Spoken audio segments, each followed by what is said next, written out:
بسم اللہ الرحمن الرحیم۔ پروگرام چیمپئن کے ساتھ میں ہوں اصغر عظیم۔ ناظرین، آج اپنے پروگرام میں ہم بات کریں گے کنٹروورسی بوائے عمر اکمل کی۔ عمر اکمل جو 10 سال سے پاکستان کی نمائندگی کر رہے ہیں، 18 ٹیسٹ، 121 ODI اور 84 T20 میں پاکستان کی نمائندگی کر چکے ہیں۔ گرین شرٹ پہننے والا ہمارا یہ نوجوان، ہمارا یہ کرکٹر اگر کبھی کسی کنٹروورسی کا شکار ہو تو ہم سمجھے چلیں غلطی ہو گئی، لیکن سٹی وارڈن سے الجھنا ہو، ہیڈ کوچ کے خلاف بیان دینا ہو، کسی تقریب میں جا کے کسی تنازع کا شکار ہونا ہو، یہ ساری خوبیاں عمر اکمل میں موجود ہیں۔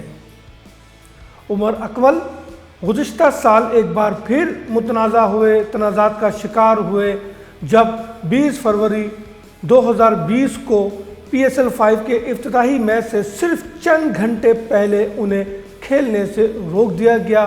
پاکستان کرکٹ بورڈ کی جانب سے ان پر پابندی لگی اور انہیں کہا گیا کہ وہ میچ نہیں کھیل سکتے۔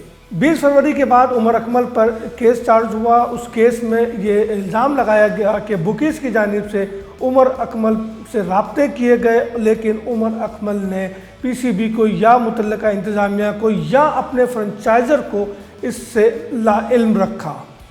PCB کی جانب سے آئین کی شق 2 کی ذیلی شق 4 اور اس کی ذیلی شق 4 کے تحت مقدمہ درج کیا گیا اور مقدمہ تقریباً 2 مہینے چلا۔ 27 اپریل 2020 کو PCB کی جانب سے جو کیس فائل کیا گیا تھا اس کے تحت 3 سال کی ان پر پابندی عائد کر دی گئی۔ عمر اکمل پابندی سے بہت زیادہ گھبرائے اور ان کا یہ موقف تھا کہ انہوں نے ایسا کچھ نہیں کیا جس کی بنیاد پر اتنی بڑی انہیں سزا دی جا رہی ہے، ان پر کرکٹ کے دروازے بند کیے جا رہے ہیں۔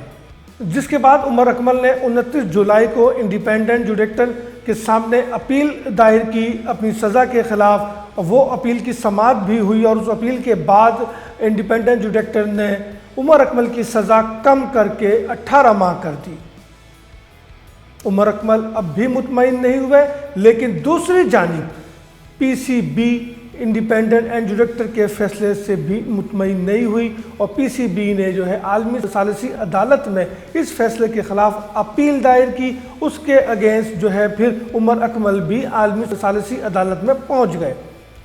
عالمی ثالثی عدالت میں یہ کیس چلا، دونوں پارٹیاں وہاں اپنے اپنے موقف بیان کرتی رہیں۔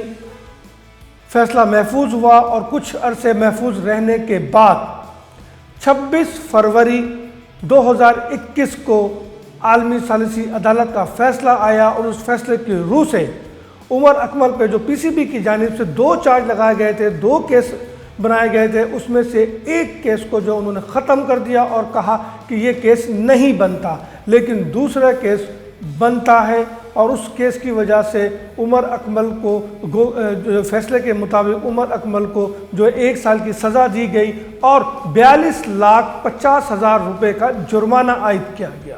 عالمی ثالثی عدالت سے ان کے وکیل نے کہا عمر اکمل کے کہ وہ جو 2 موبائل PCB کے پاس ہیں وہ انہیں واپس کیا جائے، لیکن عدالت نے اپیل مسترد کر دی۔ اب دونوں پارٹیاں اپنی اپنی کامیابی کے دعوے دار ہیں۔ PCB کہتا ہے ہمارا موقف درست ہے، عمر اکمل کہتے ہیں کہ مجھے ریلیف ملا، لیکن اگر دیکھا جائے تو ریلیف تو PCB لے گئی، کیونکہ جو بینیفٹ PCB کو ملا ہے جرمانے کی شکل میں، اس کا نقصان براہ راست عمر اکمل کو ہوگا، اور موبائل فون واپس نہ کرنے سے بھی PCB کا موقف درست ثابت ہوتا ہے، کیونکہ دونوں موبائل فون PCB کی تحویل میں رہیں گے۔ فیوچر میں اگر عمر اکمل کے حوالے سے کوئی اس قسم کی شکایت آتی ہے تو وہ موبائل فون دوبارہ استعمال ہوں گے اور وہ ریکارڈ کا حصہ ہوں گے، گویا عمر اکمل کے گلے میں ہڈی ابھی بھی پھنسی ہوئی ہے۔ جناب عمر اکمل کے وکیل نے کہا ہے کہ وہ عالمی ثالثی عدالت سے اس بات کی وضاحت مانگیں گے کہ آخر ان پہ 42,50,000 روپے کا جرمانہ کیوں کیا گیا۔ جرمانے کی یہ رقم عمر اکمل PCB کو دیں گے اور کرکٹ کھیلنے کے لیے PCB کے جو ضوابط کے تحت جو طریقہ کار ہے جو کرکٹ کی بحالی کا اس پر عمل کریں گے، اور اس کے بعد پی سی بی کی ثوابدید پر ہوگا کہ وہ عمر اکمل کو انٹرنیشنل کرکٹ یا ڈومیسٹک کرکٹ کھیلنے کی اجازت دیں یا نہ دیں۔ بات یہ ہے کہ آخر عمر اکمل خود کیا چاہتے ہیں؟ کیا عمر اکمل ابھی بھی بچے ہیں؟ 30 برس کے ہونے کو آئے عمر اکمل، اور اس 30 برس میں سے 10 سال انٹرنیشنل کرکٹ کے ہیں۔ سابق کرکٹر کہتے ہیں کہ عمر اکمل باصلاحیت ہے، آج تک وہ اس صلاحیت کے مطابق کرکٹ نہیں کھیل سکے۔ اگر عمر اکمل اس صلاحیت کے مطابق کرکٹ نہیں کھیل سکے تو اس کا ذمہ دار کون ہے؟ کون ہے اس کا ذمہ دار؟ کیا عمر اکمل کے بھائی، عمر اکمل خود، پاکستان کرکٹ بورڈ، یا کوئی تھرڈ پارٹی؟ اس حوالے سے ضروری ہے کہ عمر اکمل کے لیے ایک ایسی انکوائری، میں پہلے بھی یہ بات کر چکا ہوں کہ عمر اکمل کے پوری لائف میں ہونے والے کنٹروورسی کے حوالے سے ایک ایسی بڑی انکوائری بیٹھنی چاہیے جو مکمل ہر ایک چیز کا جو ہے وہ جائزہ لے کہ کیا واقعی عمر اکمل ہر جگہ غلط ہے، یا انہیں غلط بنانے کی یا انہیں غلط ثابت کرنے کی کوشش کی گئی۔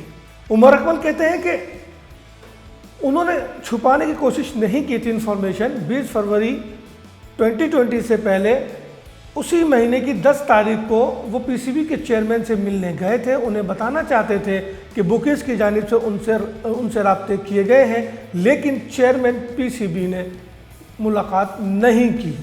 اب یہ ایک ایسا سوال ہے جو کہ وضاحت طلب ہے کہ واقعی چیئرمین سے ملنے گئے تھے اور چیئرمین نے ملنے سے انکار کیا؟ کیا وجہ تھی کہ ایک کھلاڑی اگر ملنے جا رہا ہے تو چیئرمین ایمرجنسی کی بنیاد پر اس سے نہیں ملتے؟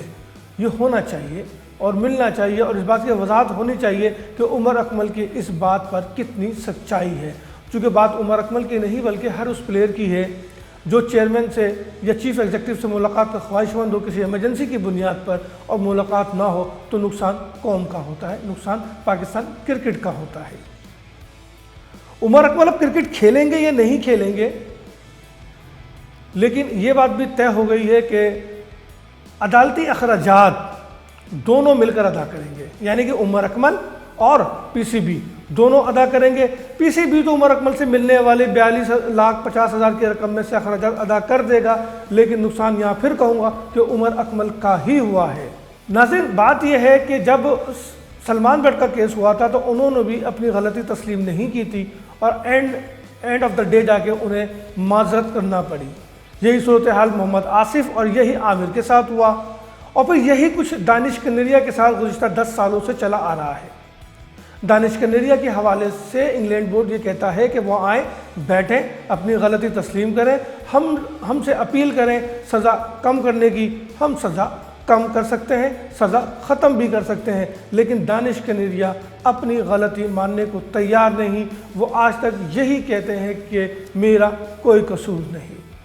عمر اکمل بھی یہی کہتے ہیں میرا کوئی قصور نہیں، لیکن کیس کی نوعیت بتا رہی ہے، آنے والا فیصلہ بتا رہا ہے آپ کو جو ہے سزا کم تو ہوئی، لیکن اس کی قیمت آپ ادا کر رہے ہیں 42,50,000 کی صورت میں۔